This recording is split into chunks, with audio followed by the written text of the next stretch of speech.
KPCCക്ക് വീണ്ടും jumbo committee വരുന്നു. 80 സെക്രട്ടറിമാരെ നിയമിക്കുമെന്നാണ് വിവരം. തദ്ദേശ നിയമസഭാ തെരഞ്ഞെടുപ്പുകൾ അടുത്തു വരുന്നതിനാൽ നേതാക്കളെ പരമാവധി ഉൾക്കൊള്ളണമെന്ന KPCCയുടെ ആവശ്യം ഹൈക്കമാൻഡ് അംഗീകരിച്ചു. എന്നാൽ ഭാരവാഹികളാകുന്നതിനും ഒഴിവാക്കുന്നതിനും കൃത്യമായ മാനദണ്ഡം വേണമെന്നും AICC കർശന നിർദ്ദേശം നൽകി. മാനദണ്ഡം തീരുമാനിക്കാനുള്ള അവകാശം കേരളത്തിലെ നേതാക്കൾക്ക് നൽകിയിട്ടുണ്ട്. ഭാരവാഹി പട്ടിക സമർപ്പിക്കുമ്പോൾ ഇക്കാര്യം ഹൈക്കമാൻഡ് പരിശോധിക്കണമെന്നാണ് വിവരം.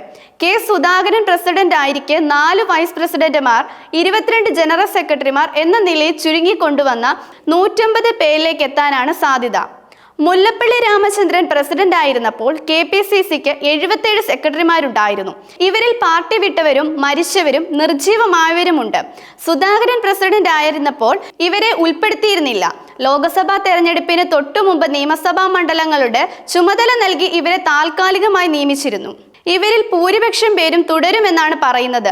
പുറമെ 10 മുതൽ 15 വരെ പുതിയ നേതാക്കളെ സെക്രട്ടറിമാരാക്കും. എന്നാൽ ജനറൽ സെക്രട്ടറി, വൈസ് പ്രസിഡന്റ് സ്ഥാനങ്ങളിൽ ചെറിയ നിലയിലുള്ള പരിഷ്കാരത്തിനു സാധ്യതയുള്ളൂ.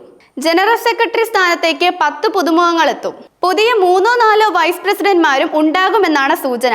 അടുത്ത ദിവസങ്ങളിൽ തന്നെ ചർച്ചകൾ പൂർത്തിയാക്കി ഭാരവാഹി പട്ടിക പുറത്തിറക്കും. മെയ് ആദ്യം സണ്ണി ജോസഫിന്റെ നേതൃത്വത്തിൽ പുതിയ KPCC ടീം രൂപീകരിച്ചപ്പോൾ സാമുദായിക സമവാക്യം പാലിക്കുന്നതായിരുന്നു പ്രധാന പരിഗണന നൽകിയത്.